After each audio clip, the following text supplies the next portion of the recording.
What's good, everybody? Hey yo! Good morning, good afternoon, good evening, and good night. Greetings, everybody. However, whenever you're watching this, we appreciate you because you already know time is expensive. Thank you, thank you, thank you. And if you're here for the first time and you're not a bot, we appreciate you. This is a show where we talk about everything, all things creative that inspire us as artists. As artists, yes. And welcome to another episode of Creativity Unsheathed. I'm Ollie-O-Rey. I'm Nino. And yes, we are brothers. Yes, sir. That's what it says right there. Right here. And it's a show where we feel like you gotta stand up to your fears. Yeah, you just gotta stand up to it face to face, look it in the eye, and just go for it. Yep. You know, can conquer it. Yeah, can that fear stand in your way of all the dreams that you want to accomplish? Yep, conquer that, and what you're searching for is just right over that. Right, you gotta have that leap of faith and really just go for it. Yeah. And while we say go for it, leap of faith, and having no fear, what we're looking at today is Daredevil, the man without fear, by Frank Miller and Al Williamson. But of course, our hero and who we admire to be is Romita Jr. Mr. J.R. Jr. Jr. So yeah, he's we're on that binge of looking into J.R. art and just the masterful work and just being that modern master and just being a legend, right? Yeah. And just being a great storyteller, no matter who he touches. Spider-Man, Daredevil, Batman, Punisher, Kick-Ass, Black Panther, right? It's like no matter whatever list, you know, it's like give him something cosmic in the Eternals, he'll do it. Yeah. You know, give him the World Hulk, he'll give you a good ass story. Yeah. You know, action packed. And he's really an understatement in comics and as a creator, as storyteller. Right? Just, you know, if he didn't have that name of Romita last, you know, having the Romita last name, you know, he will still pump out that best, the best work, you know. And he did. He proved that he didn't need the Romita name. Yep. You know, stood on his own. Right. And I think that's pretty cool. And with the light helping out, that's cool. You can see the embossed just pop off the covers, and I think this is like a really good choice of displaying and seeing this on the shelf. I can only imagine what it looked like firsthand on the shelf. I mean, I don't think I was born or even thought of when this was published. Oh yeah, it's pretty cool. But you know, I can only imagine that it just popped up on the shelf when the light hit it. You know. Yeah, when the sun came in. Yeah, right. So, and I think what's a cool treat, like in full circle, it was a failed script. But Frank Miller felt like it still could be brought to light and had J.R. like take over the penciling gig and just turn it into a comic. Right.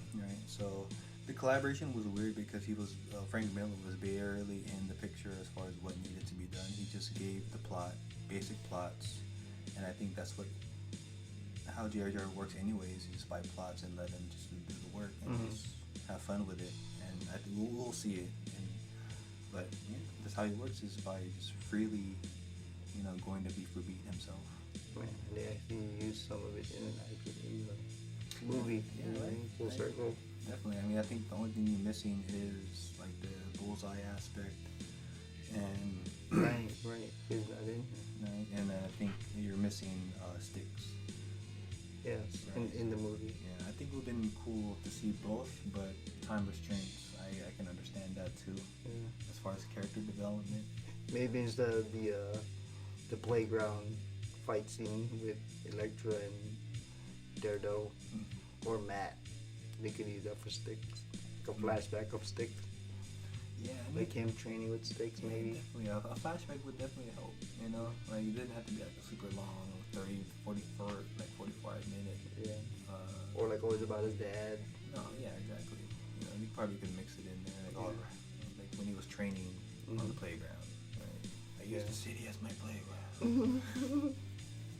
But yeah, you know, I think we should just like dive into it and look at a young Matt Murdock and how he became to be in this first issue.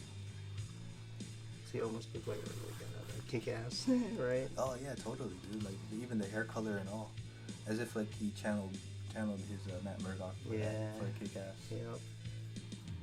So you got the creative team up front. Al Williamson being one of the great EC Comics creators out there, continuing doing work throughout Marvel. That's awesome. Ralph Macchio, Tom DeFalco, Frank Miller. And it totally looks like the show on Netflix before Disney's ruining it. Oh man, it's going downhill from there. Yeah.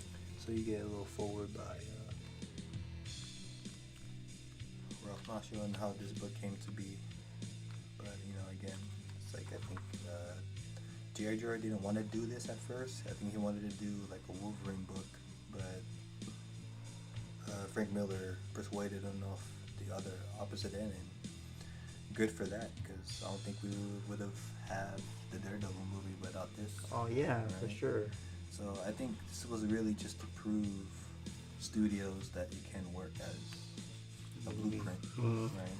They just needed a cinematic point of view, and I think what no better than a comic book. Yeah, seeing it panel for panel. Right? And then just fill in the middle, sink it after that. Hell yeah.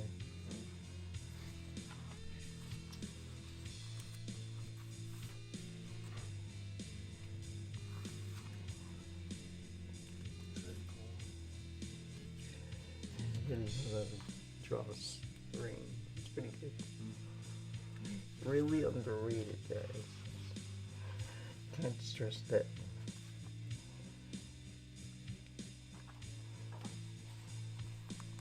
Young Matt Murdock being a little punk rascal kid. But you stashed the nightstick at his dad's gym where he trains. He's gonna eventually use it later on. Can't use it now. Too big. He's too small for it right now. So for the most part, we're getting, besides that little bit, we're getting the movie. Yeah, right here. Right. Oh, he's one of my prize fighters. Right. Where he was naming Romita. Leave. All the artists that touched Daredevil. Yeah. That was a pretty cool Easter egg. Hey, for real. If you guys don't know, if you have the movie, take a look. Listen to the dialogue. He says it. And he mentions Quesada. It's one of the in the courtroom. He's one of the thugs. Right. So yeah, it's like we're really seeing that script come to life. It's pretty cool. That hatching again. Yeah, dude. That line where you see that on Cowan as well. I honestly tried this, and I cannot make it look cool like that. Like it just looks like a mess. Yeah. It's like I didn't like after a while you forget what direction or what pattern to go after that. Yeah. When you reach a certain area. Yeah, it looks too crowded or. Yeah, so I gotta hand it to Dennis Cowan and John Romita Jr. for just really showcasing this, and Jim Aparo doing it too. Yeah. So, and Michael Golden, and those are like, one of the artists that do those kind of cross hatches. Getting beat up. So instead of in the alleyway, again at school playground. Yeah, my dad got mad at him. Called him Daredevil already before becoming Daredevil.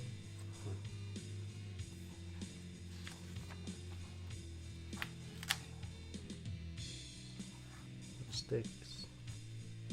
So it looked like he was working at the gym and always watching them, I guess. In the movie, he was skateboarding. No, yeah, skateboard, yeah, for sure. And then they're using a forklift. Mm-hmm. That's cool. Took away. Scratched it out. Huh. Usually you would. I think that's probably his blur effect, maybe. Mm-hmm. That's cool. Plug it down. That's cool. Black. Cool break. just like in the movie. In the director's cut. Right. Oh yeah, In that's the right. director's cut, they did incorporate the nun or his mom, right? They did incorporate it, but That's right. for I guess whatever the length and the studio having the final say, they took it out. That's right. But I feel like watching it now with the director's cut, I can see where the confusion of, whoa, who is this person? Why is this not all of a sudden there? Like, I can see why. Like, you probably needed a little bit more characterization on it, like a little bit more build up, but They didn't talk really. no. So if you didn't read the book, if you didn't read this, or if you don't know that Murdoch, it's like for a non-reader, like a non-Daredevil fan, you wouldn't understand. I think the nun was actually in like Born Again story. Yeah, she was in there as well. But I wonder if that was the mom. So, or there's just a nun, huh? Yeah, this in the movie.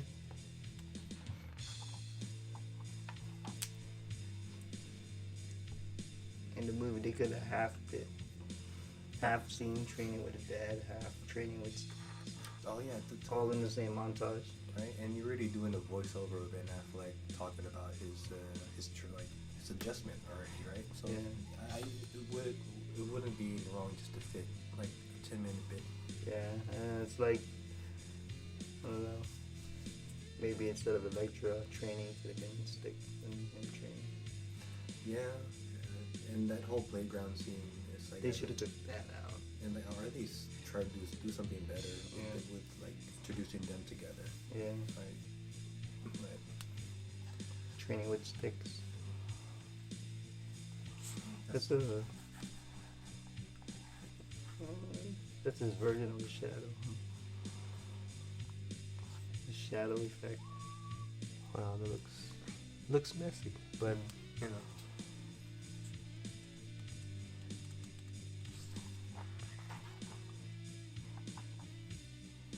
But he was totally there in the Netflix show. He Yes. played him totally cool. Yes.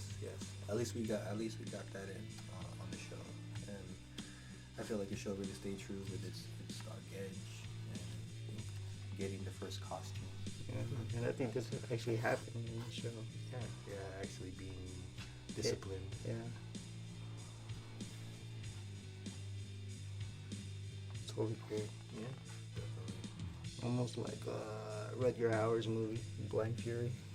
Oh yeah. He had a walking stick, but then it's a sword. Wow, hidden sword. Right? So he he unsheaths it. It's a cane, but he unsheaths his sword. Unsheathed. Right? And he hits him with a bow and arrow, yo. Oh, see, look, there's that hatching again. You know, I'm gonna practice these hatchets, and you probably will see it more in my work, maybe. So it'll be good on the wall. Oh, good for concrete. Maybe. We'll see. I guess for certain things, yeah, for sure. Not just for the sake of putting it there. Or like who did that? Aparo or Playful? Just puts it on the wall. Mm-hmm. Oh yeah, Brayfield. Norman Brayfield was another good artist too. The universal shoe. Chuck Taylor's. Everyone wears Chuck Taylor. So universal. It's Charlie Thomas shoes. Charles Thomas shoes. Knockoffs. The knockoffs. Charlie Thomas. Oh man. Oh, bro. Mom got me at the Charlie Thomas's. Oh man, now I'm gonna get beat up at school. It's like the where you find it payments. Yeah, plastic. Like if you come in there with Shaq's, like Oh, we know where he went. he went to Payless. But it's hey, Shaq was got his own shoes. You look, you didn't buy the Akeem Olajuwon. Spaldings. XJ300.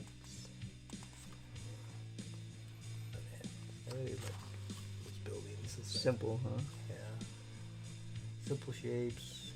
But he gets detailed up front. Mm-hmm. Oh, shit, what is Eisner does this. Yeah. Oh, that vertical shading. Mm-hmm. Just like straight lines. I love Oh, it. yeah. It's like the use of depth and everything. Yeah. I really like his use of the foreground, background, background. It's awesome.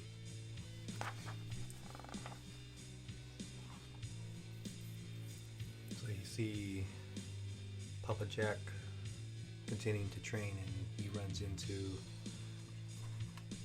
his former mob employer of the mob, Fixer.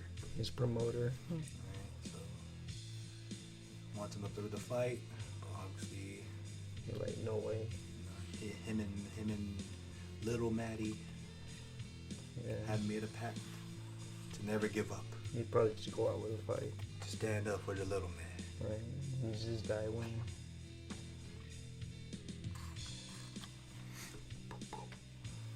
You know, it almost looks like him in the movie. Yeah. Battling Jack. Yeah. Or the Romita character, Oh, the boxer. shit. And in the movie, Oh, what? He shot him in the mouth? I didn't see that. So in the movie, it was just one. And then Kingpin comes out the limo, yes. kills him. Mhm. So you can say that's Kingpin. But in the movie, it was Kingpin. Yeah. So it's that little tweak. And he didn't shoot him. He just pummeled him, Yeah. Punched him. beat him to a pulp. So that was Daredevil, the Medal of Fear issue 1, y'all. And a glimpse of the movie if you haven't seen it, and you're not a Ben Affleck fan, but never seen that Daredevil movie, we suggest it. If you can go hunt for the director's cut. That'll probably be the best way to watch it and to experience Daredevil. That movie at least. And you do get that little extra clips in the movie. Mm-hmm. Yeah. And as far as the once Netflix series, which is now the Disney Plus series, Daredevil, it does pull from Man Without Fear, but I feel like they also pull from different story arcs. Yeah, yep. And if you're a fan and you know what arcs they steal from, then you know that every non-reader that we come across and watch the show, they said they love it. Yeah. So I'm like, hey, that's cool. Because what you don't get in the Ben Affleck, that was in Netflix, you get the hand ninjas in the Netflix show. Yeah. They really threw their hand right away. Kind of just like spice it up more. Right, that one episode is just open fighting a ninja. Yeah, hey, good work. You know? So it really set that tone and that hype for Daredevil. And us being Daredevil fans first, before even discovering these awesome creators that made them what these shows are. And now we get to really appreciate Frank Miller, JRJR, Klaus Janson, Al Williamson, like everybody who put a hand on Daredevil. It's like you get to really appreciate, these creators and what these shows are today. So yeah, y'all, and it's like whatever bin you find it in, or you can find them as a set. Pick it up, support your local bookstore, comic shop, however you get your books online. But there's no thrill in the hunt in that. But if you can find it at a bin in increments, or again in the set, definitely, because you want to feel this embroiderment. That's like a really cool design as far as a Daredevil book. Oh man. So, and this cover was in the Modern Master that we looked at of JRJR. And if you haven't seen that, definitely look at the back catalog of our episodes. Right. And jokes aside, like, wouldn't it be cool if like inside the letters were Braille? Oh, that'd be cool. That'd be so fucking awesome. Right. Just like how they put Braille in the beginning credits of the movie. Oh yeah. Right. It was Braille, and then it turned into the real letters. That'd be cool. And just for that design effect, Just because it's embossed already, and then you get the this Braille right here. Of the actual Braille letter. Right. Of spelling out Daredevil. Spelling out the that'd be awesome. No, that'd be totally cool. Hey, maybe Marvel, if you're watching this, you want to steal that idea. Hey, I guess you can have it, whatever. But you heard it here from Creativity Unsheathed. Alright, and we're going to end this episode with a motivational quote for y'all. Better motivate your ass. And this one is by Francis P. Church. Mr. Church, preach on. And the editor states, He states, nobody can conceive or imagine all the wonders there are unseen and unseeable in the world. oh, damn. That's pretty deep. Yeah. Pretty deep for the Man Without Fear. That ties in with, you know, Matt Murdock and his alter change of life altering change of being blind and the freak accident turning who he is, but he didn't let that be that crutch. You know, he didn't feel sorry for himself. No, he stood up on his own 2 feet again and learned to carry on, right, and just tried to adapt. Yeah. Right? And you know, without having sticks by the side, you know, to help out with that training. You know, we wouldn't know where we would get, you know, young Matt Murdock. You know, would he be Daredevil? You know, where would that tragic death of his father lead him? Or what if he turned evil, straight Shadowland in the beginning? Oh yeah, totally, right. So we just wouldn't know where young Matt Murdock would be unless you guys have to find these and look for yourself and how he came to be, right? Because we don't want to spoil it for y'all. Because if you're here for the first time, that's how we do about it. Imagine Matt Murdock getting recruited by like the League of Shadows, but it's the Hand, and he was trained and brought up by the Hand instead of sticks. Right. You know, after his dad dies. So what if he became bad, like a devil? So you like in comparison of Batman, Yeah. Batman meeting League Rich, of Shadows. yeah. Okay. So like if Batman went dark, Continue.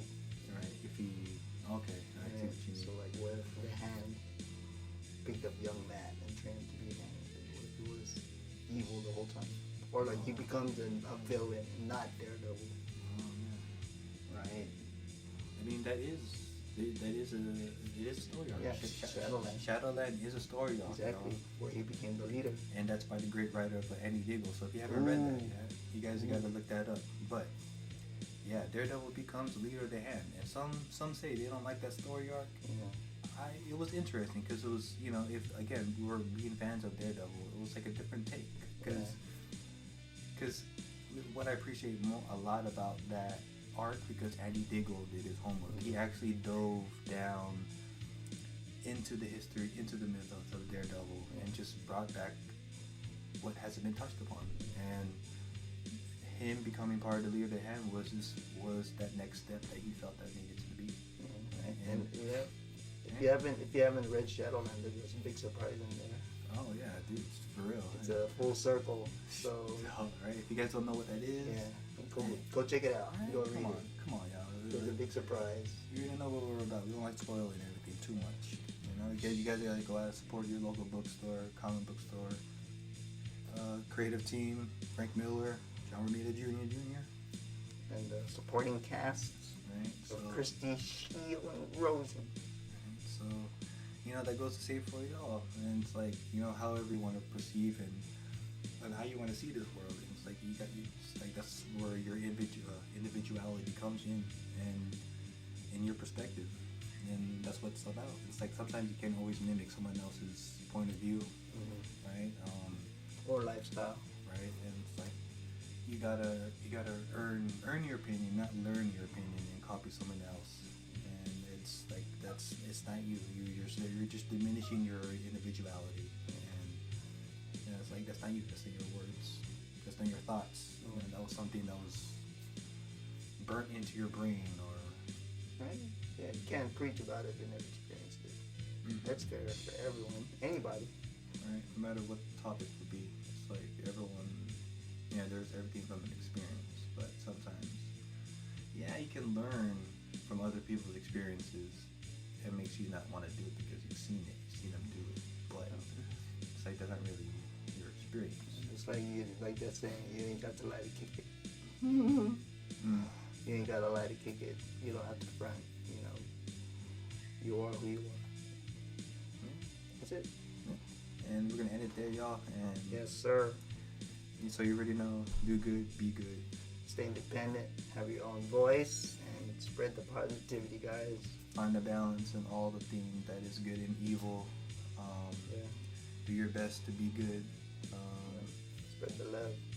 Right. There's no such thing as nice. I think nice is probably an overstatement. You know, just do your best to be good, because that's already hard enough. All right, y'all. Peace. Peace. Have no fear.